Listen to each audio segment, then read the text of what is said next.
Well, welcome back to PB Jax, Pioneers and Builders in Jacksonville, Florida. Very special episode today. We're at the JTA Autonomous Innovation Center in downtown Jacksonville.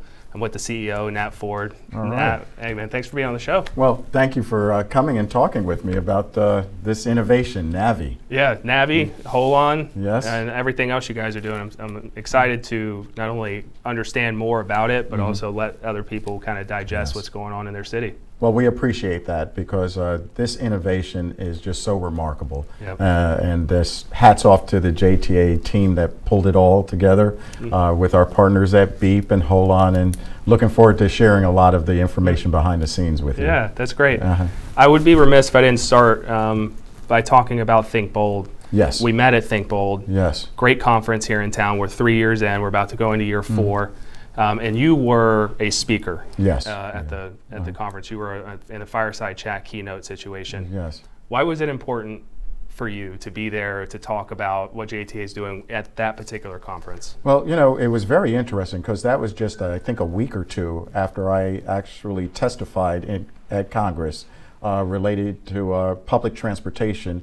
And part of that testimony with the House Transportation and Infrastructure Committee was public transportation. Why didn't, at the federal level, they need to continue to fund public transportation, but also the economic impact of public transportation. And they had heard about the NAVI project and the success of landing HOLON to manufacture vehicles here in Jacksonville. So that was something that was very interesting to those legislators. And I had the honor of doing that testimony. And then a couple of weeks later, I'm here in Jacksonville sharing the national, if not international, perspective around Jacksonville and mobility. And just wanted to share that we are seen as a very successful organization and community at the national and international level. Yeah, well, we were happy to have you. Yes. Since that conference, I've since joined the board at Think Bold, and so I'm fantastic. I'm Great. pretty invested in everything that we're doing there. So I'm Troy. I'm very impressed with him. He does a great job. Yeah. Wait till you wait till you hear about what we're doing next year. It's much bigger than I could have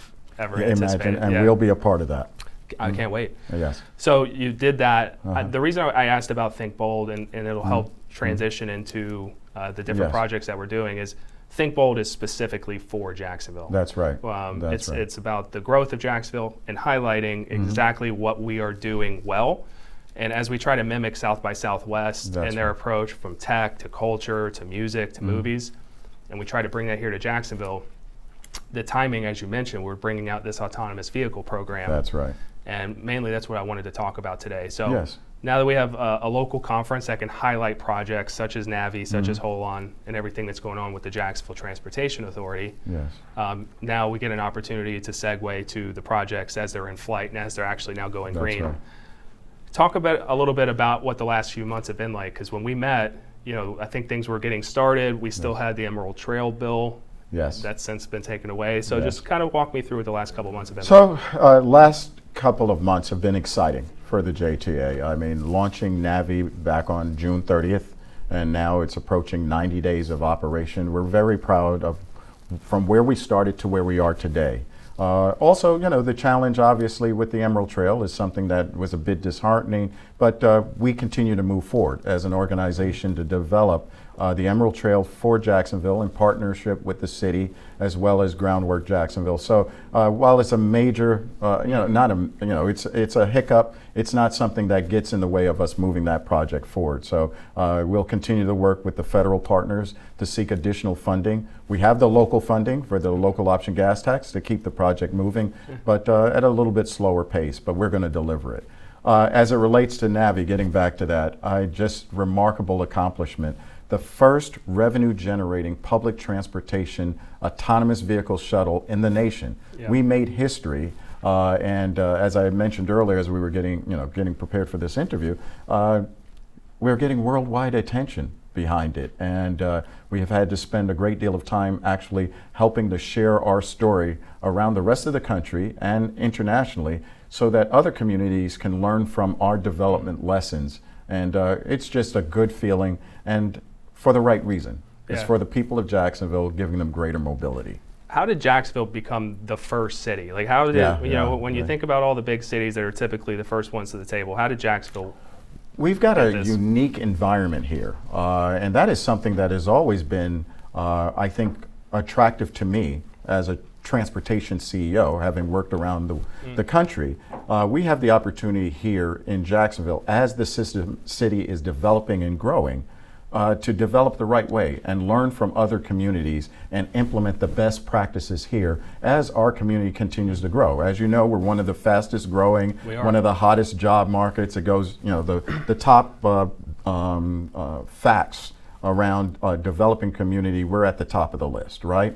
And so when we started looking at dealing with the Skyway obsolescence, we decided to be bold and courageous and look at future-proofing or developing a transportation and mobility network that had benefits to be scalable, that took in the latest technology, that was, I would say, complementary to the current transit system with our fixed route and big buses, but at the same time dealing with some of those gaps in our community in terms of connectivity to public transportation.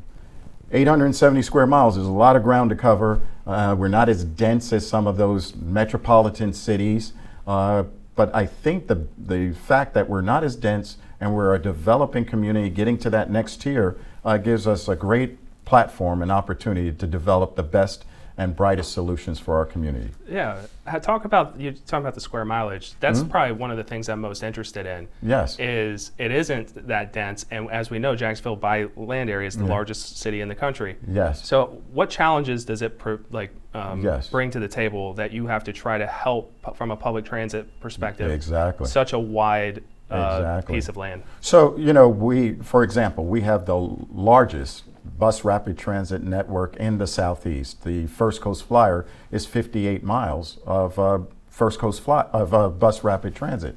The challenge is what's called the first and last mile. How do you connect our citizens from their homes to that bus stop where we have, in this case with First Coast Flyer, a bus every 15 minutes? And that is one of the major challenges in our community. So we have the downtown challenge with the replacement of the Skyway. I think autonomous vehicles, right solution there. But we see an opportunity also in conjunction with our existing services to introduce autonomous vehicles for that first, last mile connectivity. And so with that, we will continue to develop our autonomous vehicle program, not just to focus on replacement of the Skyway, but for greater mobility throughout that 870 square miles. We also have recently launched something called MVP 2050. We're doing that in conjunction with the city. Okay. It is a once-in-a-generational transportation mobility plan that looks at land use, looks at future public transportation needs. How do we drive? Where do we park? That type of analysis needs to be done so we can prepare over the next 25 years, what are the mobility needs of this community? From walking, biking, automobiles, public transportation, and everything in between. Let's have a comprehensive plan. We're doing that in partnership with the city of Jacksonville, and I think that will bode well for us going into the future, far into the future. Okay, that's fantastic, by the way. Is that something that the public can track or be a part of? Exactly. So the public meetings and public input process will be beginning very soon, because it is not our transportation network, it's for the people. And we need to hear what are their desires in terms of mobility, and then also deal with the very hard facts of a rapidly growing community. And also land use factors into that. With 870 square miles, spreading our transit system like peanut butter to try and get to every corner, that's the way I describe it, get to every corner, makes us very inefficient and very wasteful. I do believe these autonomous vehicles will make us much more efficient and much more relevant to a larger population here in Jacksonville. But using one tool, in the most part, a 40-foot bus, is not the way to go in the future. You keep referencing the people, which is great. Yes. One of the things I did, I farmed out to the public, like if you had the opportunity to ask the CEO of JTA a question, what would it be? Yes. One of the things that it kept coming back was not too many people are fully aware of what's going on down here in the urban core. Yes. And they live at the town center, they live in Mandarin, and all they're familiar with are the bus stops that they see along the way. That's right. Can you talk a little bit to those people about what's coming to them? Yes. You know, if this is something that's going to spread their way, what they can get excited about. Yes. And if they don't know about JTA, like what can we tell them? You know, let me start with this first. In terms of JTA, we're rather unique in that we also do road building as well as public transportation. So we're much more diverse than a lot of the entities around the country who are doing this work, because we have those dual responsibilities. And we date back to the 1950s as the Expressway Authority that actually built a lot of the major infrastructure in this community. So think Dames Point, JTB, Wonderwood. Those were JEA/JTA projects. And then in the 1970s, when the private public transportation providers started having financial difficulties, the state legislature created the JTA, and it gives us a very unique perspective because we build sidewalks, we build roadways, and then we do public transportation, which is a very holistic approach. And we see more than most the unique differences of each of our communities around Jacksonville. We do believe with these 14 Ready Ride zones that we operate today, you know, not 40, it's opposed to our 40-foot bus system. We actually operate more a sedan, van type operation to deal with that, as I mentioned, first mile, last mile connectivity. We believe that introducing these autonomous vehicles in those Ready Ride zones, dealing with the first mile, last mile, introducing autonomous vehicles in partnership with the Mayo Clinic, looking at some of our college campuses. Remember, we did the pilot at FSCJ. There's unique opportunities that we can provide greater mobility and have many more tools to tailor fit mobility for that community. So when you talk about a Mandarin or the town center, Mandarin is not a need for 40-foot buses to move people around, and to do that would be very inefficient and a waste of taxpayer dollars. Using smaller vehicles that potentially will operate in the near term with no operator gives us a greater level of flexibility and frequency that makes it attractive. Awesome. You mentioned something about Mayo. What is that partnership? So the partnership with Mayo, you may recall that during the pandemic, we used some of our early autonomous shuttle test vehicles to move COVID-19 samples on the Mayo campus. So you remember there was drive-through testing at Mayo campus. I do remember. We would put their nurses would put the test samples on autonomous shuttle, and then about a mile away where their laboratories were, we would transport those in level 4 autonomous mode to the Mayo campus. We actually got an ITS World Congress Award. Ari Jolly, our chair of the board, went and picked that up in Munich, Germany, and that really put us on the international map on how the JTA leaned in with these autonomous vehicles in care for the people to ensure that this community survived the pandemic. And so that was kind of the very tipping point in terms of the relationship with Mayo. With the Mayo campus now starting to expand, they've approached us along with BEEP on how they can deploy autonomous vehicles to move their patients as well as their staff on the Mayo campus. Our recent low and no emission grant application includes funding for vehicles for Mayo's campus, autonomous shuttles. See, I didn't know that. That's why we're here. Yeah, that's why we're here. There's a lot more underneath the, behind the curtain related to the NAVI program. Yeah, so we'll talk about NAVI now, which is, it's an acronym. Yes. What does it stand for? Neighborhood Autonomous Vehicle Innovation. Okay, and then correct me if I'm wrong, you were talking about BEEP. Is BEEP the software, or how does BEEP incorporate this? Yes, BEEP is our operator, so they provide the software and the supervision over the system. And they're housed right here at the Automation and Innovation Center. That partnership with BEEP goes back years when we awarded the initial contract to the Balfour Beatty Vision to Reality team. And I think that name is so appropriate here because there was this big, bold vision, and how do you get from that vision and what was on paper to actually getting it on the street and operating? And they've been a partner from the beginning. BEEP has recently been awarded the operations and maintenance contract for NAVI for the next 5 years, and they will be operating that operating system here in Jacksonville.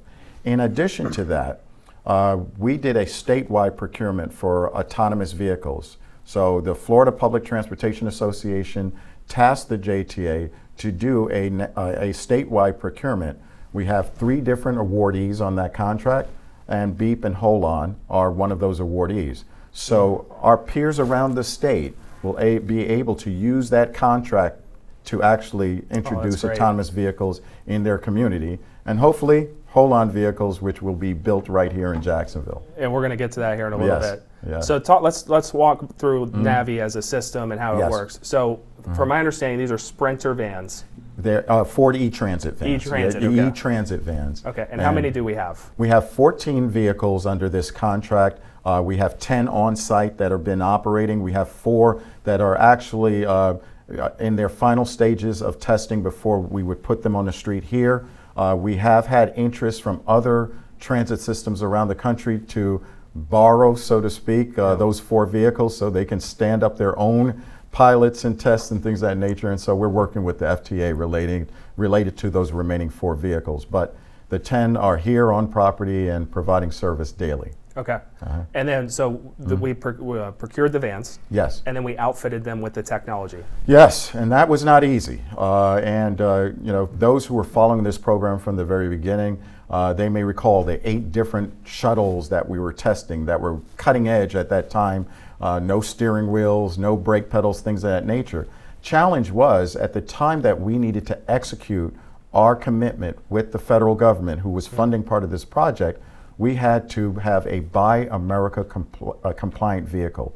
80% of the componentry of the vehicle and the assembly has to be done in the United States once you accept a federally funded grant. With that being said, we made a decision, and we asked for an exemption from Buy America because most of the vehicles were foreign made. We were told no, and understandably so. And that began their very tough work of retrofitting a conventional vehicle that would be Buy America compliant. And so that was the choice that we needed to make. I think we did a great job with the work with BEEP and OXA, who is our software provider on the vehicles. And here we are today. Yeah. And so retrofitting for American Disabilities Act requirements. That was another major retrofit on these vehicles. Okay, that's important. So if somebody wants to get into the autonomous vehicle, let's say they're wheelchair bound, yes, there's an opportunity for them to ride in this. Okay. Yeah, definitely. We had to make that space, and the vehicle capacity-wise are 9 vehicles, and I think we made the right decision in terms of design. We wanted to make sure we had full accessibility, and that full accessibility did cut down on the actual capacity of these vehicles, the retrofitted vehicles. How do people use it now? Do they use an app? Yes. Is that what they do? Do they track where the vehicles are going to be, like it would be the bus system, and then they stay at the stop and then get on, or do they have to actually book That's it? a very good question. Yeah. And again, that goes back to really educating our community on how our system works and some of the technology we have.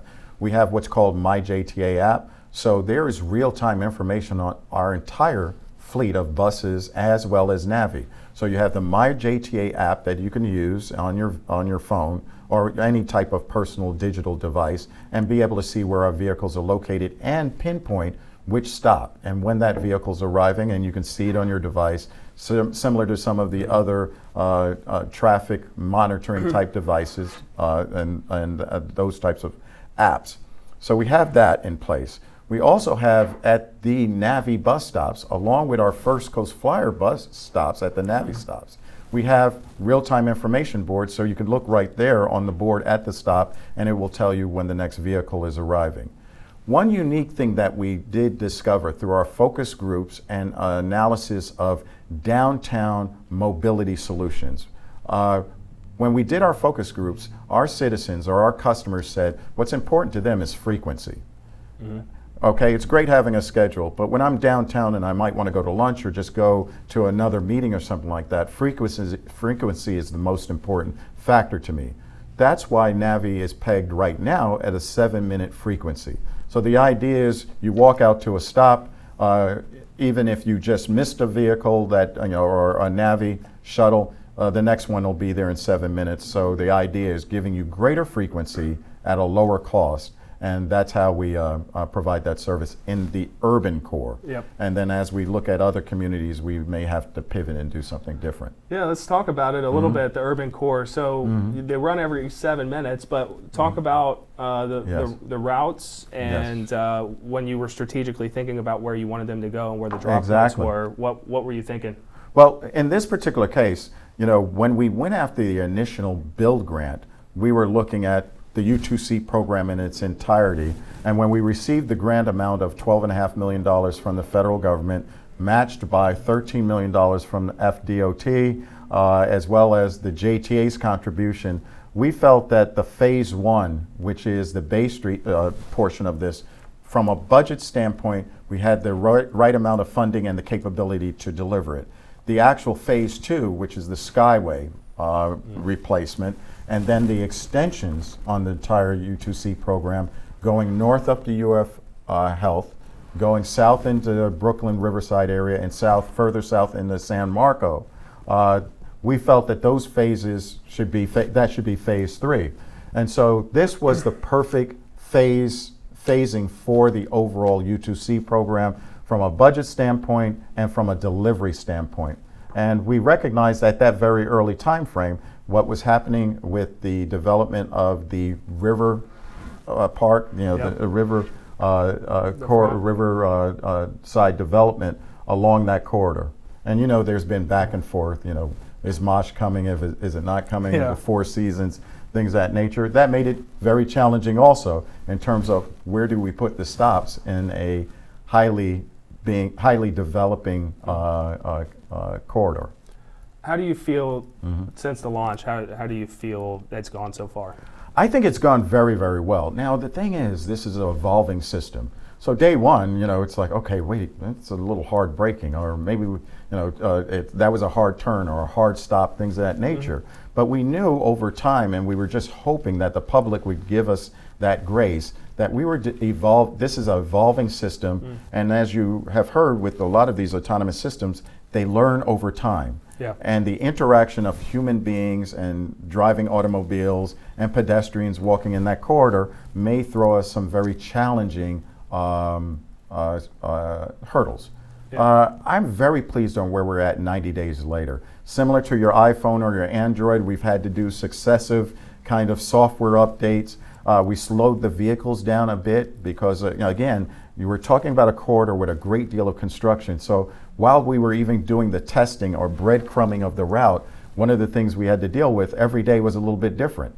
We had cones and barriers that were being adjusted overnight to accommodate construction-related equipment over there by the Four Seasons. Yep. And those types of challenges, we've seen them through, and as this corridor matures, NAVI will mature, and eventually it'll be, that'll be an afterthought in terms of the quality of the ride. But significant progress has been made in the last 90 days. From my understanding, the way that it's set up, there's a human being in the vehicle. Yes, now, when you're talking about the hard stops and the turns, is it their duty to kind of report on that so that the tweaks can be made? Is that why they're there? Definitely. So you have multiple reasons on why we we had to deliberate about that. And I think very early on we made the decision.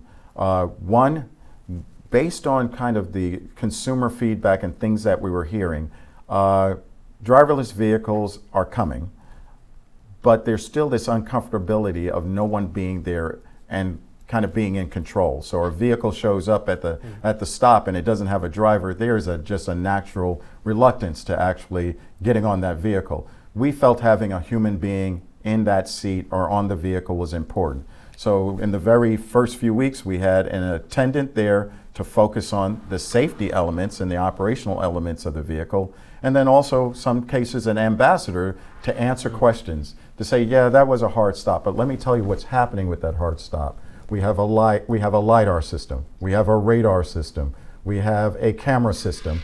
All of these sensors are seeing a 360 view around this vehicle. It is contemplating that maybe someone's going to open up the door on this parked car in the path of the vehicle, and it's kind of sensing it and it sees it and it reacts pretty harshly. So we wanted to make sure that there was that human element. And going back to the safety factor, this is a developing system. We wanted to make sure, as the JTA, utmost level of safety, and within 6 months to a year, we will move the attendants out of the vehicle. But there's no rush to do that. And I know that's created a little consternation. These are supposed to be driverless vehicles. Why is there somebody in the seat? Well, let's be smart about it, and let's be deliberate about it for the long-range success of this system. Well, that's why we're talking today, is so that people can understand why there's somebody in the car. But there's not always going to be somebody in the car. Yeah, there is a reason behind the decisions, and thank you for the opportunity to share some of that rationale. Of course. Expansion plans, like whenever you get into phase 2, are you going to go, are we going like west, are we going north? Are we going to keep this as it is and then try to enter into a different section of Jacksonville? That's a very good question. So as I mentioned, the ready ride zones, we're looking at that because there's an opportunity with what we've done so far to rinse and repeat what we've done on Bay Street in those other outlying parts of our community, those 14 ready ride zones, because you don't have the heavy lift of the Skyway construction. So we're looking at that in terms of phasing. The extensions, potentially. While the Skyway is continuing to operate and we're concerned about its life, it's been more challenging to keep that up and running, is there an opportunity to do the phase 3 extensions related to Main Street and UF Health, as well as San Marco and Brooklyn Riverside? They may actually surpass phase 2 and be ahead of phase 2 in terms of the Skyway conversion. There's another thing that I want to share, but I want to be careful because we're not exactly sure, but maybe in the 2026 timeframe, we can stretch the existing NAVI system on Bay Street and do and move closer to or connect with JRTC, the Regional Transportation Center. I don't want to get too ahead of the team with that because we got to mature what we have in front of us. But we're already starting to look at station locations along Bay Street and going and stretching to JRTC, taking into account the UF graduate campus that's coming right across the street here. And so as well as, I think, better connectivity with the Marriott as well as the Performing Arts Center. Something I'm very interested in on Sundays, Jags Day. Yes. What, people who are struggling to park near the stadium, is this a feasible alternative for them to park over, let's say, in the parking garage on Forsyth and Adams? Yes. And then, utilize the NAVI system to get them to the stadium and back. Is it going to run 7 minutes? That's a very good question. And, it's always been our plan. And as you can see with the stop locations, particularly at Lot J as well as at the stadium, our intention is to operate on Jaguar game days. And, there was some recent kind of discussions around that, public discussions and debate around that. That is our plan. We have a federally funded project with a commitment to service the Jaguars on game days. More recently, with that construction that is occurring on Bay Street, the City of Jacksonville and the Sheriff's Office, we've been hand in hand for years now working through what this would look like on Bay Street in terms of the NAVI system. We made a decision back in the June timeframe.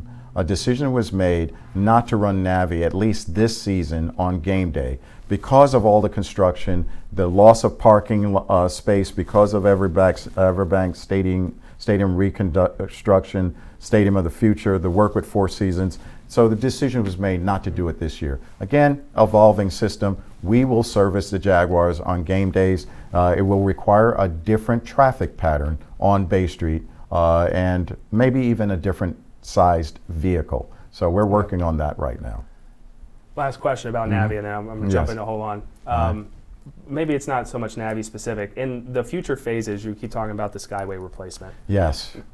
Walk me through that. So it was always planned, and it was the impetus. We've got to replace the Skyway. We need to have mobility downtown that is quick and moves people from one building to another, residential to work, and everything in between. Phase 2 conversion of the Skyway requires us, if we're ever going to get federal funding, and which we do expect at some point to apply for a federal grant, Phase 2 is conversion of the Skyway back to its original first phases of the Skyway was not a unique monorail system. It was actually a simple roadway at elevation with rubber-tired vehicles. That's where the concept of U2C came from, which was, can we just convert this skyway? The concrete structure has decades of useful life still there. You have federal funding that is still there. If we were to tear down the skyway, we have to repay the feds for their investment in terms of that infrastructure. But that's not the only issue, but that is a major consideration. Can we convert it back to a roadway at elevation? It is feasible to do that. From a cost standpoint, engineering standpoint, those final decisions still have to be made. But the vision is convert the existing skyway that both local taxpayers, Jacksonville taxpayers, as well as federal taxpayers, investment that they made in that system, could it work? With the population that is growing in downtown Jacksonville, we're going to need some kind of conveyance to move people. Yep. Does it need to be light rail or a streetcar? Well, you know, if you read the trade magazines that I'm reading, many cities are kind of moving away from that due to the permanency and the cost of running these streetcar systems. So AVs kind of fit in there nicely, and we can scale up to larger vehicles, smaller vehicles, depending on what we need. So we will do the PD&E. It requires us, from a federal standpoint, to look at what's a no-build, do nothing, and simply purchase new skyway vehicles to run on the existing track and the existing system. Conversion, full conversion of the skyway, maybe a conversion of a portion of it and tearing down a part of it, or a full-blown tear down, and then we have to do the economic impact of potentially paying back the feds, the cost of tearing it down, and then what would be the ongoing cost of a replacement. So those 5 options will be studied over the next year, and then we'll make a determination with the JTA Board of Directors, City Council, and the rest of this community on that solution. This feels like a very timely question. Yes. Because it's national news. When it comes to the Skyway and autonomous vehicles, and knowing that they're not, at some point, they're not going to be supervised. Yes. There's been a question, national dialogue around safety on yes. these systems. Yes. How important is safety, as you guys are forecasting and thinking about That's deploying critical. these? And can you walk through your mindset and your thought process on? Yes, that is very critical, and that's all the more reason that the human element will probably never be taken out of public transportation. So between JSO, attendants, or ambassadors, choose whatever acronym or name you want to use. Yeah. There's got to be a human element in terms of safety and security on our vehicles. Interestingly enough, what is probably not common knowledge, there are over 300 cameras in this corridor. So the control center here can actually see inside, outside every vehicle, and the entire corridor is mapped with the cameras that are in the shelters, as well as cameras on the communication poles that are in that corridor. So I would dare say that Bay Street, from a safety standpoint and a security standpoint, is one of the most observed corridors in Florida. Now, that should create some sense of comfort to our citizens, both the folks who are riding NAVI and those who are not on NAVI. That is something we're going to have to continue to work on. Safety also came up as part of that testimony when I was in DC, the safety and security on public transit in general. And that is something that my colleagues and I are continuing to work on nationally. Okay, wonderful. Yes. Before I dive into the economic impact, because Yes. As you're aware, that's probably the thing I'm most excited about. Yes. For anybody who's reading terms in like the Jax Daily Record and the Business Yes. Journal, they see NAVI and they see HOLON, and they're like, "What's the difference?" What they're self-driving, right? One's the NAVI's the vans and HOLON's its own vehicles. But we're about to get the manufacturing plant here. Yes. We're going to start deploying them here in the city. Yes. So help us digest the difference between NAVI and yeah. HOLON and how they're going to intertwine on the roadways. Exactly. And so, interestingly enough, a little bit of history, and just I'll try and be as concise as possible.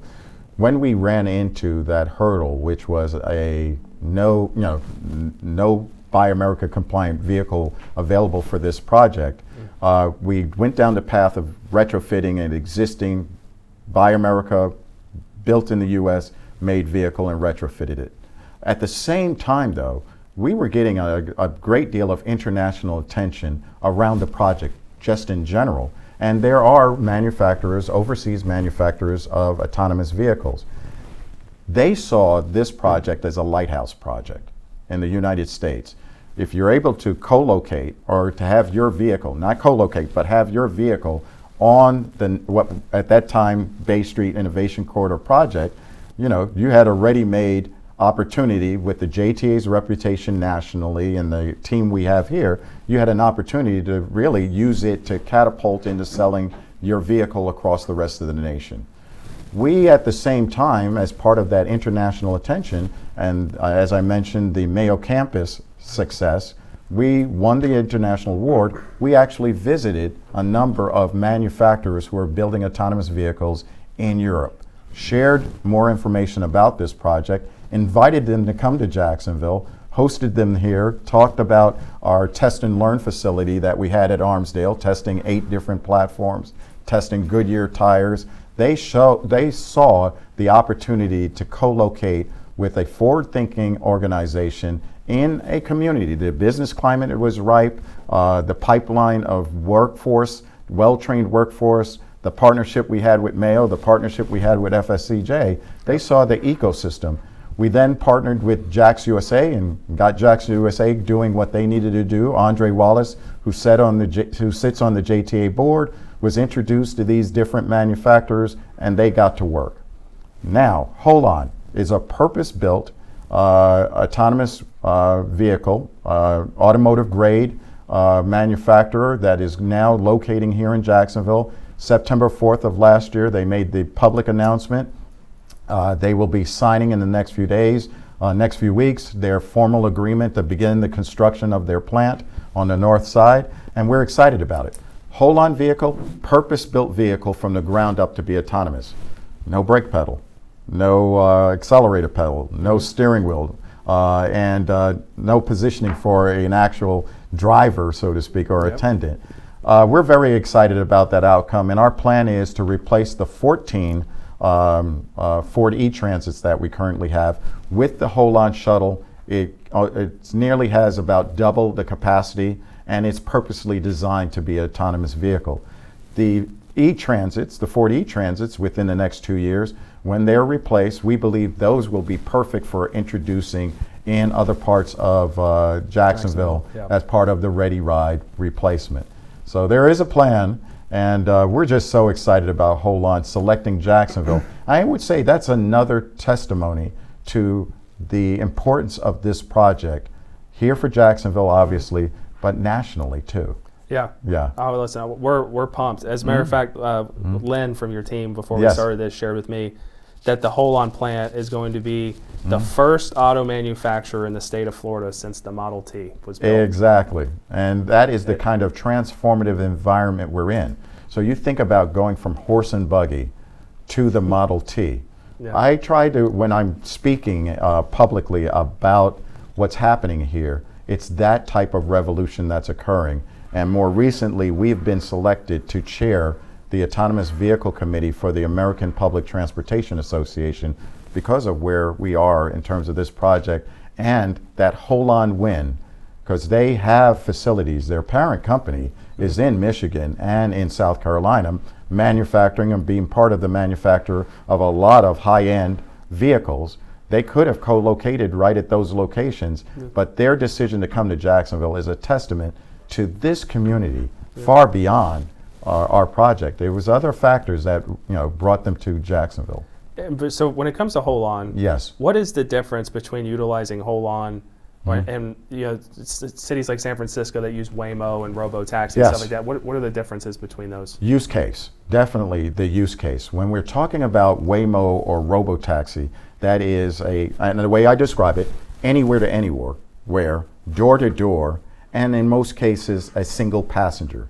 We are a different and unique use case. We are looking at shared rides with multiple passengers on a fixed loop.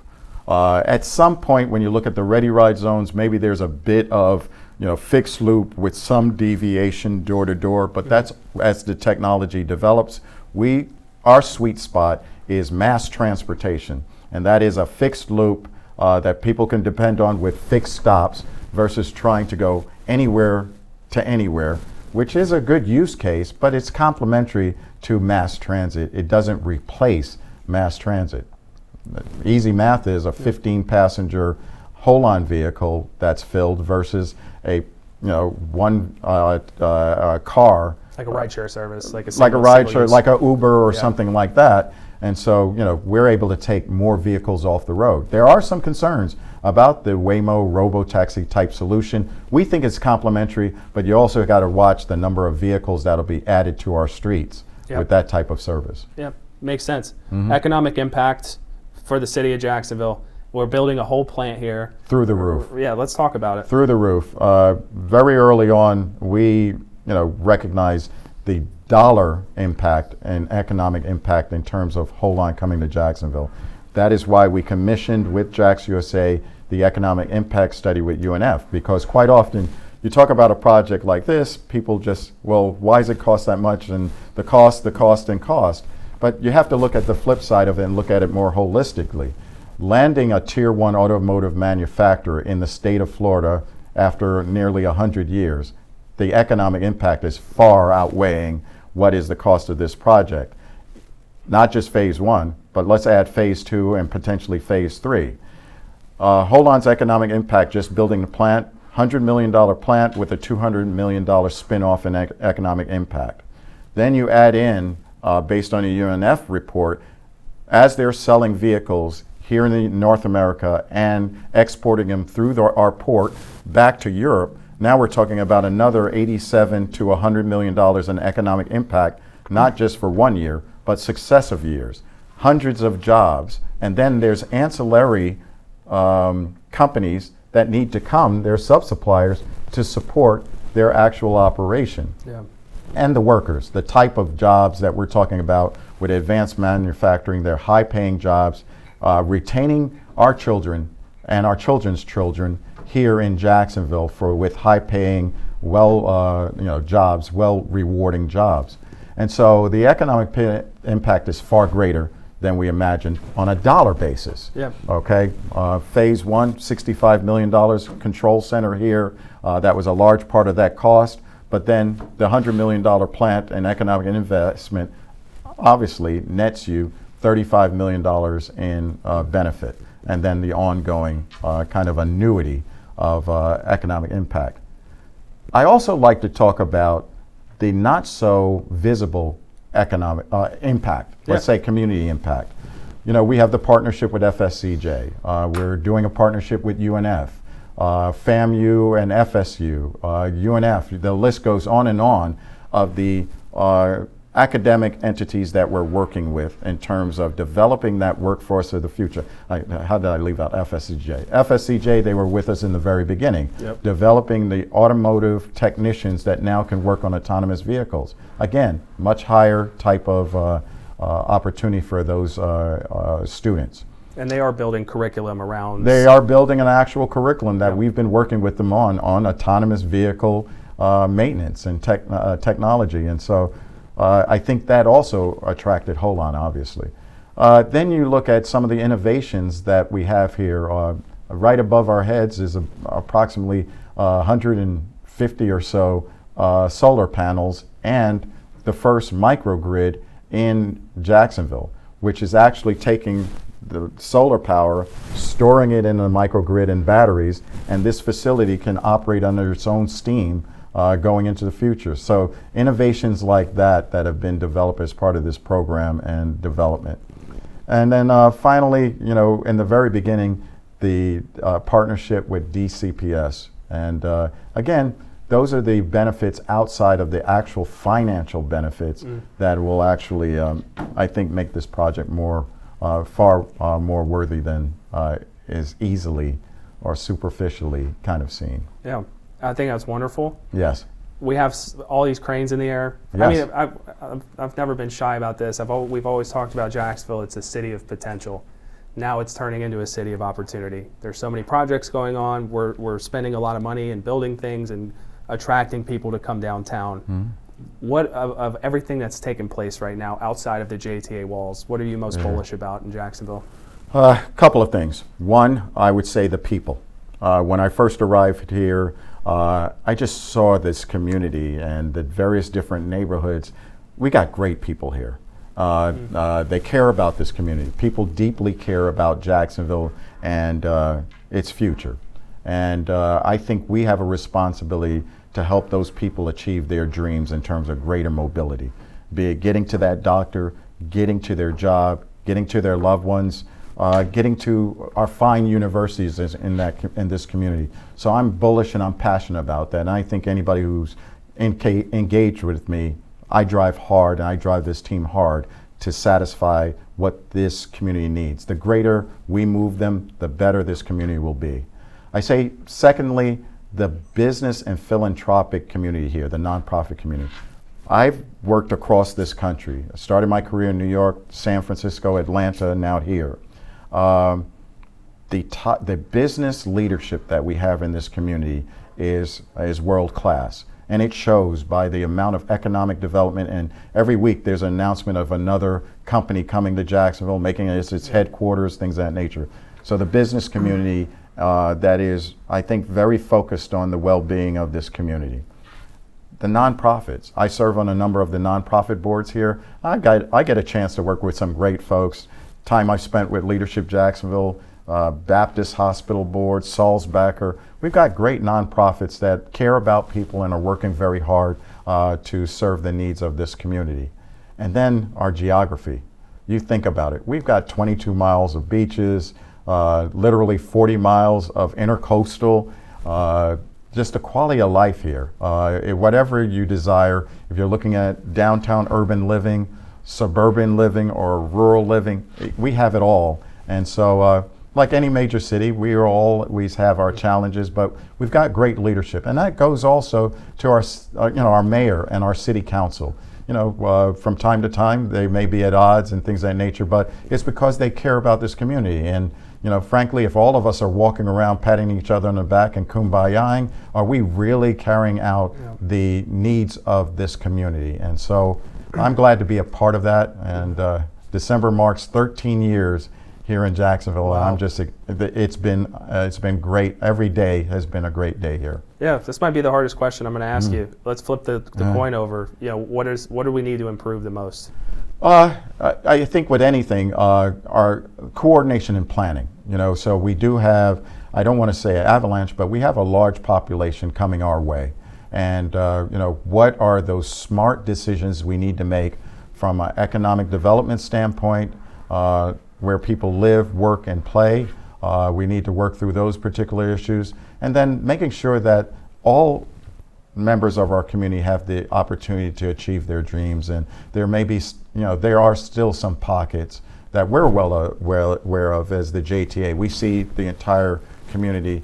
There are some pockets that need help, and they need help towards healthcare, job opportunities, security, and safety, things of that nature. And so no community is perfect, and we do have those areas that we need to work very hard to solve. But I think we're well on our way, and that's why we have people flocking to this community. Yeah, I'm with you. Mm-hmm. I have my team here. Yes. I'm an amazing team, by the way. Yes. I know some of them have a couple of questions they'd like to ask. Yes. Sarah, do you have anything that's... So we kind of compiled all of them as you guys were talking. Yes. So there's some follow-up and then some on the digital and traditional marketing side. So we'll stick on topic with the conversation that was already happening. One of them is there a way that Jacksonville can monetize for the fact that it has the first EV autonomous program in the country, as far as like franchising out to other cities, or what does that impact across the globe? That's a very good question, and the answer is yes. And so when we built this Autonomous Innovation Center, we built it in mind with the JTA having the capability through our contractors to actually oversee autonomous vehicle shuttle operations in other parts of the country. Our partner, Beep, out of Lake Nona, is actually operating, I think, up to 30 different autonomous vehicle pilots around the country. They're doing that in a retrofitted facility. This facility has been designed for that purpose, and as you can see, it has the capacity for us to operate other AV systems around the country. We recently had at this facility the mayor of Atlanta with a entourage representing the Beltline, their equivalent of the Emerald Trail, along with their regional planning organization. And so there is an opportunity right there as they're developing their autonomous vehicle shuttle program in preparation for the World Cup competition, that those vehicles, their operation could be operated out of Jacksonville. There's also the opportunity, I think, with our development of the Ford E-Transit for royalties for other cities that actually mimic or copy our technology and how it was designed to move the Ford E-Transit. So we've always seen this as also a revenue generation opportunity by being first. Perfect. So we got a couple more for you, if that's okay. So going back to the Jags games, so there's been some debate online. I'm sure you have your accounts that look at it. But will the Game Day Express be replaced by these vehicles, or would it work in partnership? In partnership. In partnership. The actual crowds that descend on a Jaguars game will far exceed what is truly necessary, what is truly capable by the NAVI system. So we have to find the right balance. I think, as you said, using it to actually take people from the downtown core parking facilities as well as JRTC from that end of the actual, I like to call it barbells. You have the sports and entertainment complex on the east, and then you have on the west, you have the actual JRTC. The connectivity of getting people to JRTC and then distributing them down Bay Street to the sports and entertainment complex is the suitable solution for NAVI. Quite often I get asked that question about NAVI and the Jaguar game days. Well, that's important. There's 9 NFL football games in that stadium, maybe more when the Jaguars get in the playoffs, maybe more. But we need to design the system for its primary use case, which is mobility, the other, 354 days, 55 days out of the year. And so we want to design for maybe the crush load biggest event, but we can supplement it with the Game Day Express. We'll serve during the games, but we're not trying to serve the stadium 300 plus days out of the year. Perfect. And then a follow-up on the MVP 2050. Yes. Are there plans working with the city to implement blue zones in certain areas of the city? Yeah, so in terms of the blue zones, that is a little bit of, outside of my actual expertise. But the whole idea with MVP 2050 is the better we move, the greater our community becomes in a lot of different elements. And so that's related to healthcare, pedestrian safety and security, job development, so where are jobs being created or being developed, and how do we get people there efficiently, and then also our university students and things of that nature. So what we're looking at again is a once-in-a-generation type study that really looks at land use and helps to guide our city planning departments and the JTA in terms of how we need to design our systems in the future. And I'll tell you how this originated. This originated partly out of the discussion around Bay Street and the U2C, where we had a number of folks who were saying, we should be building light rail, build light rail, build light rail. Well, if you look at our demographics and the actual density we have per block or per square mile, and those are common factors that are utilized across the country, we're on the very, very extreme low end in terms of density. So right now, do we have the ridership that would support the major investment in light rail, and with those vehicles during the course of their operation and the infrastructure, the tracks, the overhead wires, the vehicles themselves, would that be an efficient and effective investment for this community? Some point in the future, maybe with MVP 2050, we can actually design corridors that are supportive of light rail investment, but you cannot build it and then hope they will come. And that's what we're seeing in certain cities around the country that are either stopping, suspending, not following through on their plans for streetcars and light rail. And more recently, in DC, the DC streetcar is being dismantled and being replaced with buses. So we need to be very smart with these investments. I started my career in rail. There's not a rail project I really don't like, built a lot of rail, but I think it's important that I have to have a fiduciary responsibility on what this community could benefit from recognizing technology as well as actual cost. All right, we got a couple more. Yes, I'm good. I'm enjoying this. I'm getting a chance to get some of this stuff out that these guys hear all the time. So one of the questions, you mentioned partnerships with like Jax USA and Yes. Andre Wallace and of course several others. Is there any partnership with JSEB certified companies now or in the future, and how are they playing a role in this initiative? I know Greg Grant has been really pushing. Yes, and so, interestingly enough, with public transportation, we have a required DBE program, Disadvantaged Business Enterprise Program, that we've done exceptionally well as a JTA over the years. What we have is a certification process, and we are actually, I think, certified for the entire state. So if you come to the JTA, get certified on our DBE program as it relates to US DOT type projects, aviation, port, rail, as well as transit, you're certified. And our track record has been very good. We have also added in, because of the local option gas tax, a LSBE program, so local small business enterprise program, and also we're getting great results on that. I don't have the figures right in front of me right now, but we are making sure that local businesses and women and disadvantaged business enterprises are having an opportunity with all of the grants and projects that we have underway. That's awesome. And then for the Pearl Square project going on downtown and the transportation needs that might bring, can you kind of touch on that as people are looking to move more to downtown? That's right. And so clearly this project, the NAVI project, has a lot of a great opportunity to impact those developments, because while folks may need a car currently today, we want to have an opportunity for them to have multiple choices in terms of moving around. And if we could develop these downtown communities where we have rapid, frequent mobility, be it NAVI, our bus system, the Skyway, until we actually determine its future, we know we have an important part of that. The Rosa Parks parcel right adjacent to our Rosa Parks station, we're in negotiations with Gateway Jax right now. And then in terms of developing that parcel, which also will have connectivity to the Emerald Trail. The Emerald Trail will actually pass right through that parcel, so we're working with groundwork in terms of that development.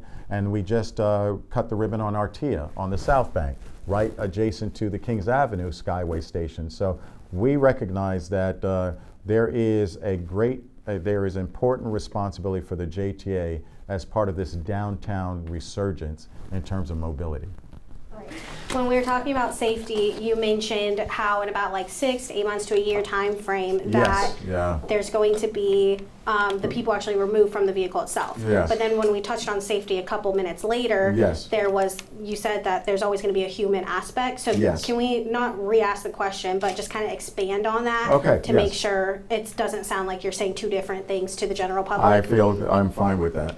Yeah, and I think there's a significant difference between having an attendant in every vehicle to maybe an attendant or an ambassador every other vehicle, every 3 vehicles. Having revenue collectors or revenue enforcement individuals in the corridor. So you may not have a person on every vehicle, but we do believe there's going to be a need for a human element. In addition to, and right across the hall here, we have the control center where they can see in every vehicle, they can listen in on every vehicle, things of that nature, and they see what's occurring in that corridor. There has been, things that we have observed in the corridor with our cameras. These are not the grainy kind of CCTV cameras. We can zoom in, we can pan cameras, things of that nature. So the thing is, I think it's important for, as human beings, that there is some sense of human interaction and engagement. And even though there's hundreds of cameras in that corridor, having a human being getting on, hopping off a vehicle, it makes a big difference, and we will do that. But it will be different than having that attendant sitting in a driver's seat on every vehicle. All right, and then switching gears. So you touched on, before the podcast started, that you've actually turned down international interviews. So why PB and Jax? Why podcasts? Why digital marketing? Well, we find it very interesting that the level of attention that we're getting, around the globe, that we want to get that same kind of messaging out here locally in terms of what has been created with this project.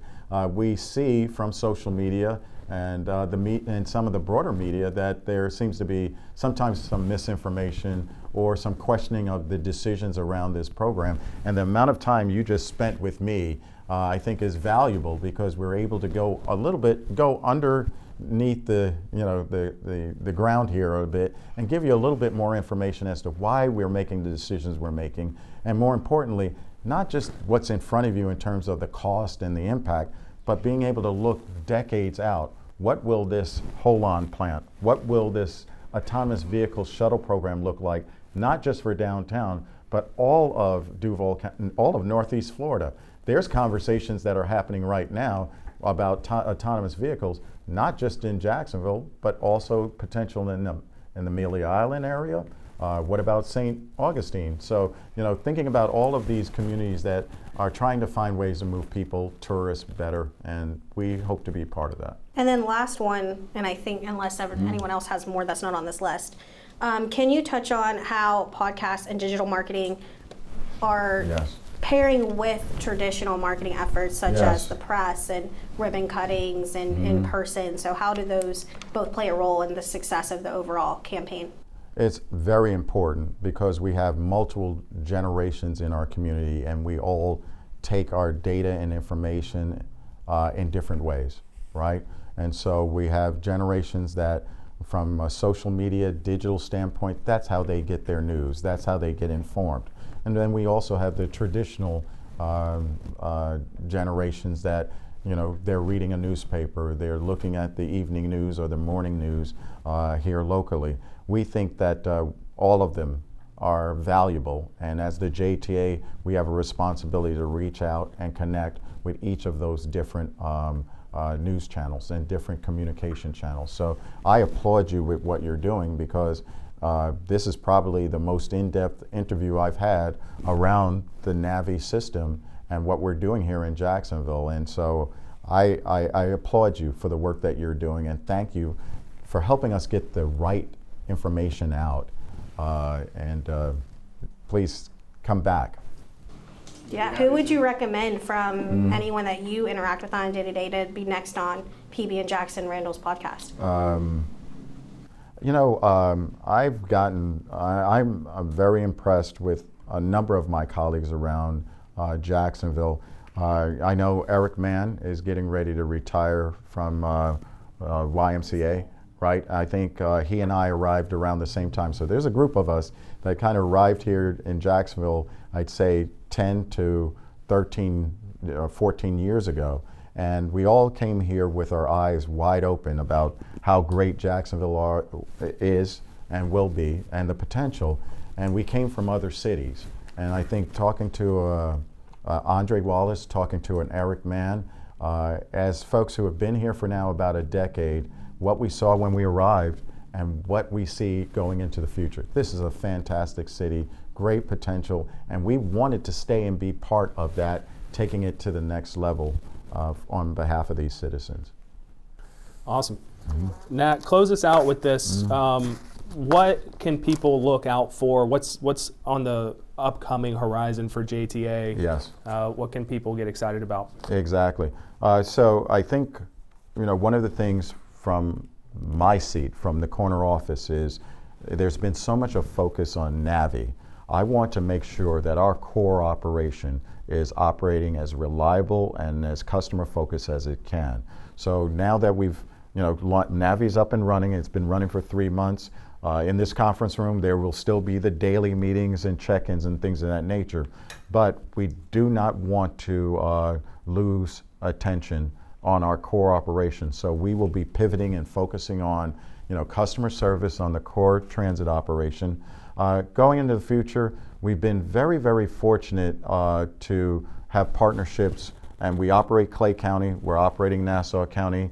We're looking at how we can continue to work on a regional basis. With the last state legislative session, there was legislation that passed that includes St. John's, Nassau, and Clay County on the JTA board. So that gives us more of a regional focus. So preparing for what a regional transportation authority may look like.